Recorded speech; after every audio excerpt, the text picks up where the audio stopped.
안녕하십니까. 4월 27일 수요일 장애인 생활신문 읽어주는 뉴스 시작합니다. 오늘의 장애인 생활신문 읽어주는 뉴스 4건입니다. 하나, 의료기기의 점자 음성코드 수어 영상 표기 추진, 의료기기법 개정안 최혜영 의원 대표 발의. 둘, 시청각 장애인 별도 장애 유형으로 분류 추진, 장애인복지법 일부 개정안 조우섭 의원 대표 발의. 셋, 인천시 장애인 등 관광 취약층 관광활동 지원 확대, 인천 명소 관광 확대 운영, VR 힐링 관광 콘텐츠 추가.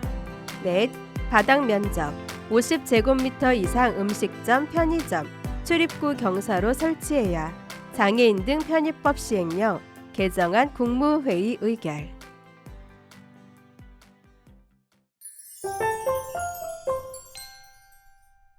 첫 번째 소식입니다.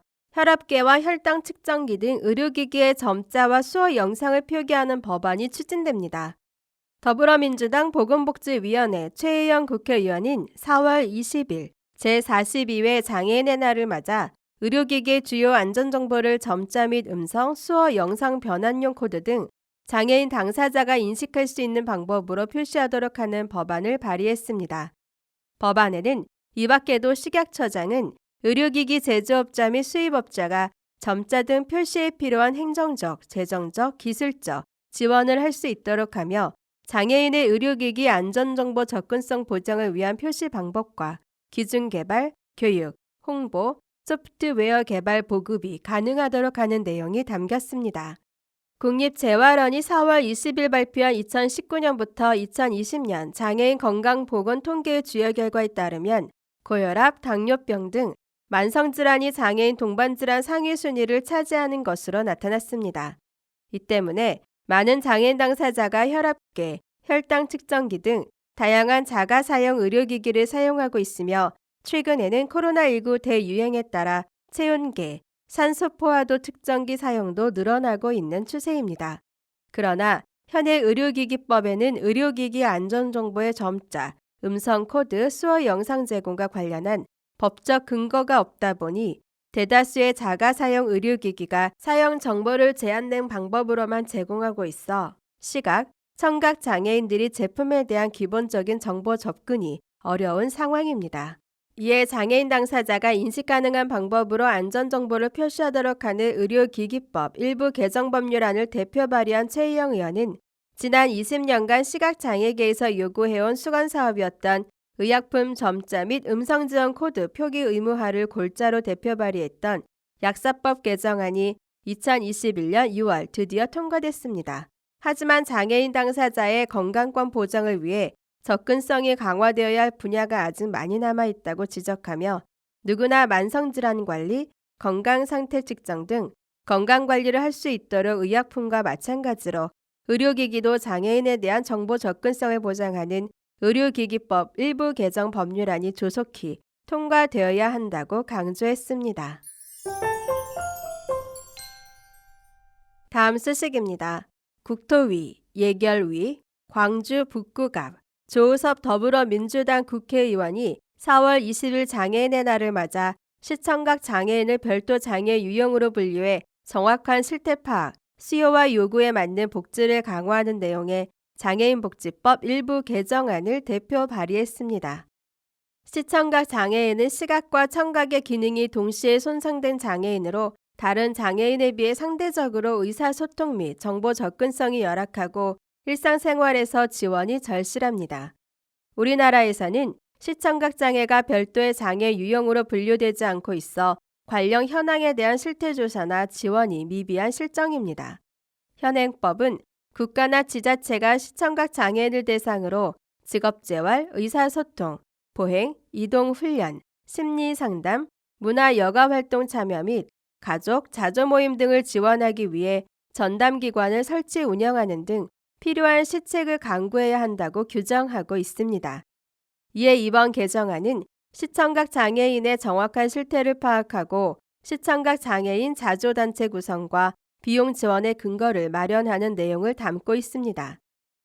조우섭 의원은 미국, 일본 등 선진국은 시청각 장애를 별도의 유형으로 분류하고 다양한 복지 서비스를 제공하고 있다며 장애 당사자들의 요구를 중심으로 복지 체계를 바꿔 나가야 한다고 말했습니다. 한편 조우섭 의원이 대표 발의한 이번 장애인복지법 개정안은 강은미, 문진석, 민형배, 송갑석, 우원식, 윤영덕, 이병훈, 이하경, 주철현 등 10명이 공동 발의했습니다. 다음 소식입니다. 인천시가 일상 재개에 맞춰 관광 취약계층을 대상으로 하는 관광활동 지원 사업을 확대 추진합니다. 인천시와 인천시 사회복지협의회 이하협의회는 장애인 어르신 등 관광 취약계층에게 인천 여행 기회를 제공하는 오감만족 인천 동행 사업을 올해도 지속 추진한다고 밝혔습니다. 코로나19 사회적 거리두기로 축소됐던 여행 횟수와 참여 인원도 확대합니다.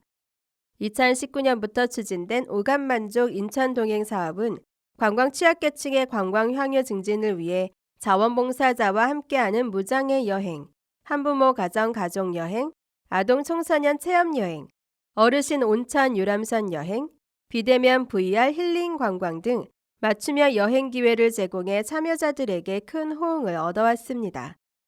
올해는 강화평화 체험관광, 서구 생태체험, 중구 역사체험, 송도 영종도 명소체험 등 인천 명소 관광을 확대 운영하고 VR 힐링 관광 콘텐츠를 추가해 더 많은 볼거리를 제공합니다. 시는 협의회를 통해 1차 참여기간 15개소, VR 힐링 관광 10개소, 명소 관광 5개소를 모집해 4월 18일부터 백령도와 소이작도 풍경을 담은 VR 콘텐츠를 제공하고 있습니다. 4월 27일에는 지역 아동센터 아동들의 월미도와 계양장 문화지구 방문을 시작으로 인천의 명소 관광도 재개합니다. 시와 협의회는 5월 중에 2차 참여기관을 모집할 예정으로 자세한 내용은 협의회 홈페이지와 전화 070-4550-5614번 070-4550-5614번으로 확인할 수 있습니다. 홍진호 인천시 문화관광국장은 코로나19로 개별 관광이 더욱 어려웠던 장애인, 저소득층 등 취약계층의 관광 기회를 확대하고 참여자들이 불편함 없이 인천을 보고 즐길 수 있도록 세심하게 준비하겠다고 말했습니다. 다음 소식입니다. 음식점, 편의점, 제과점 등 소규모 공중시설에 대한 편의시설 설치 의무 기준이 강화됩니다. 보건복지부 장관 권덕철 보건복지부는 이 같은 내용을 담은 장애인, 노인, 임산부 등의 편의 증진 보장에 관한 법률 시행령 일부 개정령안이 4월 26일 국무회의에서 의결됐다고 밝혔습니다. 이번 개정안은 일정 규모 이상의 시설만 장애인 편의시설이 설치되어 휠체어 사용 장애인의 소규모 근린생활시설 접근이 불가능함에 따른 장애계의 지속적인 개선 요구를 반영해 마련됐습니다. 현행 편의시설 의무 설치 바닥면적 기준은 슈퍼마켓, 일용품 소매점, 휴게 음식점, 제과점, 일반 음식점의 경우 300제곱미터 이상, 이용원, 미용원, 목욕장, 의원, 치과의원, 한의원, 산후조리원 포함된 조산소는 500제곱미터 이상입니다.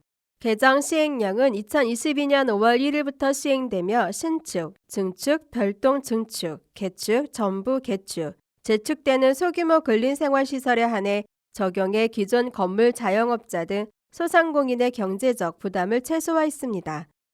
개정 시행령의 주요 내용을 살펴보면 우선 슈퍼마켓, 일용품 소매점의 편의시설 의무 설치 바닥면적 기준을 현행 300제곱미터 이상에서 50제곱미터 이상으로 강화됩니다. 또한 50제곱미터 이상 300제곱미터 미만의 휴게 음식점, 제과점에도 편의시설 설치를 의무화하며 이용원, 미용원의 편의시설 의무 설치 바닥면적 기준을 현행 500제곱미터 이상에서 50제곱미터 이상으로 강화합니다. 목욕장의 편의시설 의무 설치 바닥면적 기준을 현행 500제곱미터 이상에서 300제곱미터 이상으로 강화하고 의원, 치과의원, 한의원, 조산원, 산후조리원의 편의시설 의무 설치 바닥면적 기준을 현행 500제곱미터 이상에서 100제곱미터 이상으로 강화합니다. 이 밖에도 일반 음식점의 편의시설 의무 설치 바닥면적 기준 현행 300제곱미터 이상에서 50제곱미터 이상으로 강화하는 내용을 담았습니다. 지금까지 장애인 생활신문 읽어주는 뉴스를 애청해 주셔서 감사합니다. 장애인 생활신문 읽어주는 뉴스 다음 시간에 찾아뵙도록 하겠습니다.